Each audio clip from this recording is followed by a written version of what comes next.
ನಾವು ಅದಕ್ಕೆ ಅವ್ರಿಗೆ ತಿಳುವಳಿಕೆ ಪತ್ರವನ್ನು ಕೊಟ್ಟಿದ್ದೀವಿ. ಯಾವುದೇ ಕಾರಣಕ್ಕೂ ಶಾಲೆಯನ್ನು ಮುಚ್ಚೋದಕ್ಕೆ ನಾವು ತಯಾರಿಲ್ಲ ಅಂತೇಳಿ ತಿಳುವಳಿಕೆ ಪತ್ರವನ್ನು ಕೊಟ್ಟಿದ್ದೀವಿ ಅಂತೇಳಿ ನಮಗೆ ಮಾಹಿತಿಯನ್ನು ಕೊಟ್ಟರು. ಬನ್ನಿ ಸರ್, ಮೌಖಿಕವಾಗಿ ಹೇಳಿದ್ರು, ಲಿಖಿತವಾಗಿ ಅವ್ರಿಗೆಲ್ಲ ವಹಿವಾಟು ನಡೆದಿದೆ.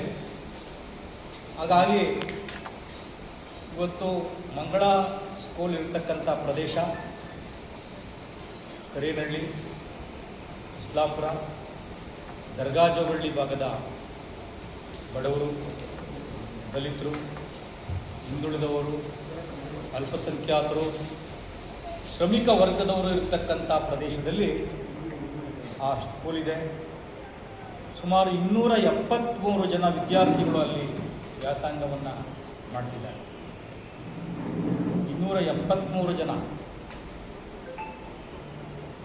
5 ಜನ ಸರ್ಕಾರದಿಂದ ನೇಮಕವಾಗಿರ್ತಕ್ಕಂಥ ಶಿಕ್ಷಕರಿದ್ದಾರೆ. 3 ಜನ ಸರ್ಕಾರದಿಂದ ನೇಮಕ ಆಗಿರ್ತಕ್ಕಂಥ ಬಿಸಿ ಊಟ ತಯಾರಕರಿದ್ದಾರೆ. ಆಡಳಿತ ಮಂಡಳಿಯಿಂದ ನೇಮಕ ಆಗಿರತಕ್ಕಂಥ 4 ಜನ ಶಿಕ್ಷಕರಿದ್ದಾರೆ.